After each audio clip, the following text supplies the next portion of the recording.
J'ai encore un immense plaisir de recevoir aujourd'hui une championne du hockey féminin en Beauce. On le sait, le hockey féminin en Beauce est très populaire, ça se développe très bien et on a encore une fois une belle preuve avec une autre championne, c'est Amy Fecteau, de Saint-Odilon qui a réussi à remporter encore une fois le championnat avec la formation des Titans du Collège de Limoilou. Salut Amy, comment ça va?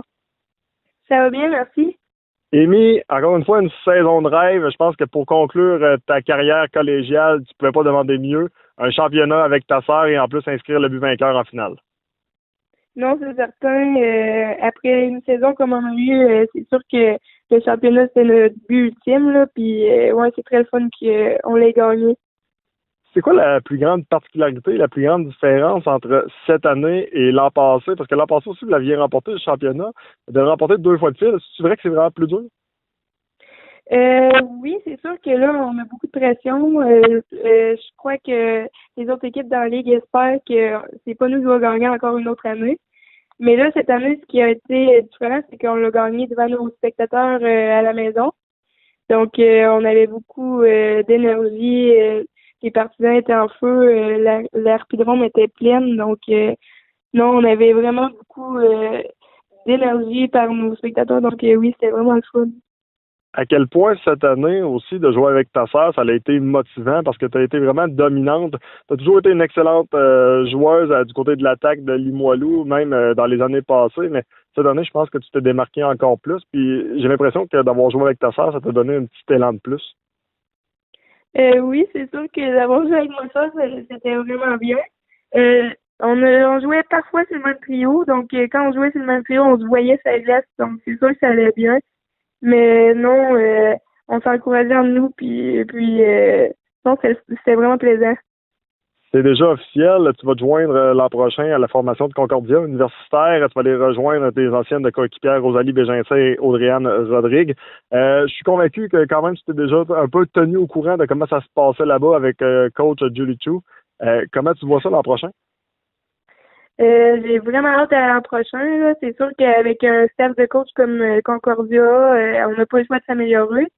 En plus, en allant rejoindre mes coéquipières des années précédentes, Audrey puis Rosalie, ben, on s'entend déjà bien, on va aller en appartement ensemble, donc c'est sûr que ça va être plaisant. Mais à Concordia, non, les filles sont vraiment bien encadrées au niveau hockey, donc j'ai pas du tout peur, je suis plutôt excitée, là. L'universitaire, c'est un nouveau step. Du côté de Rosalie, ça a bien été. On parle de recrue de l'année. Est-ce que les filles t'ont dit qu'au début, c'était plus difficile? Est-ce qu'il y a eu une certaine adaptation pour eux autres? C'est certain que d'arriver à Montréal, c'est une certaine adaptation. On n'est pas tellement habitué. On avait passé de Beauce à Québec. Déjà, c'était quelque chose, mais là, Montréal, c'est encore plus gros. Mais aussi, on a eu une adaptation à faire au niveau des pratiques. Au collégien, on pratique 3 fois par semaine, tandis qu'à l'universitaire, on pratique 5 fois par semaine. Donc, c'est sûr que c'était vraiment exigeant au début de l'année, là. Mais étant donné qu'ils sont déjà là, je sens qu'ils vont m'encourager là-dedans, puis ils vont m'aider, oui. Comment tu vois ton été? Est-ce qu'au point de vue de l'entraînement, tu as déjà quelque chose en tête? Comment tu vois ça? Parce que là, tu le mentionnes, c'est un nouveau défi. Oui, OK, tu as remporté le championnat, mais tout ça est oublié à partir du mois de septembre, là. Non, je me prépare à une grosse été d'entraînement. C'est certain que ça va être du 4 à 5 fois semaine au gym, puis je vais essayer d'aller courir, ouais, même si parfois ça me tentera pas tellement, mais bon, pas le choix. Puis non, c'est en plus à Concordia, ils mettent beaucoup l'accent sur la condition physique, donc faut que je sois prête pour la saison prochaine. Comme tu as toujours été une joueuse axée sur l'offensive, as-tu l'impression que c'est un rôle qu'on va te donner l'an prochain ou tu pourrais avoir un rôle qui pourrait être à changer vu peut-être la profondeur de l'équipe? Ben c'est sûr que s'il me donne un rôle plus défensif, ça me dérangera pas tellement parce que je considère que mon style de jeu va me permettre de bien ressortir là-dedans puisque je suis capable de jouer dans les 3 zones.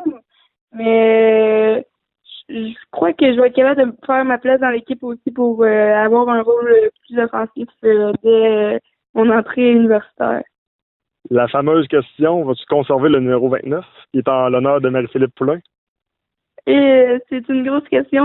Justement, j'en parlais avec mes amis si je gardais mon numéro 29 ou je choisissais un numéro à partir de mes anciens numéros midget ou mais non, je sais vraiment pas. Si vous avez des idées, aidez-moi s'il vous plaît. Peut-être inverser les numéros comme certains joueurs ont fait. Là, on peut penser dans la Ligue nationale ou peut-être même dans le hockey féminin. Parlant de hockey féminin, c'est le tournoi en fin de semaine du côté de la Beauce, tournoi de hockey féminin. C'est le plus gros tournoi de hockey féminin au Québec.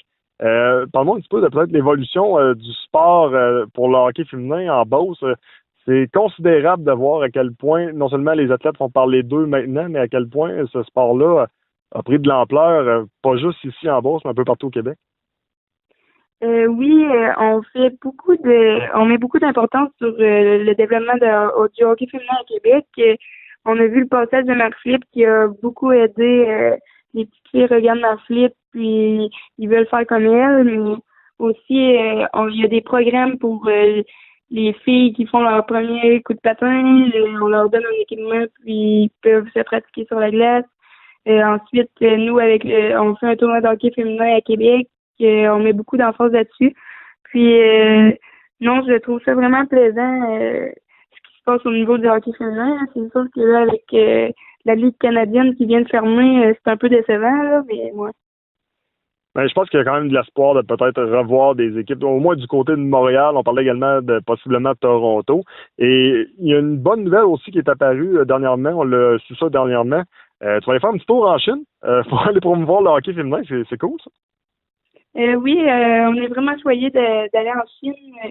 On a vraiment hâte. Puis, on va jouer des matchs contre l'équipe nationale de Chine, contre l'équipe qui jouait dans la Ligue canadienne de hockey cette année. Puis, on va faire des pratiques avec des jeunes. Puis, ouais, c'est ça. Ça va être vraiment plaisant. C'est un peu la dernière chance pour toi de jouer avec tes anciennes coéquipières de Limoilou. C'est un peu ton dernier salut avec eux autres. Oui, c'est sûr que ça va être émotif, là. En ce moment, je m'en rends un petit peu compte, mais ça va être vraiment après la Chine que là, je vais être triste quand même. Ça a été 3 merveilleuses années.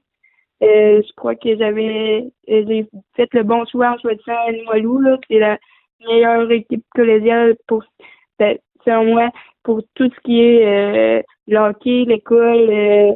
On était vraiment gâtés à Limoilou, donc je vais m'ennuyer quand même. Amy Fecteau, un gros merci pour ton temps. Félicitations pour ta carrière du côté du collège. Puis, du côté universitaire, je suis pas trop inquiet. Ça devrait bien aller également. Merci beaucoup. Merci, bye-bye. Bye-bye.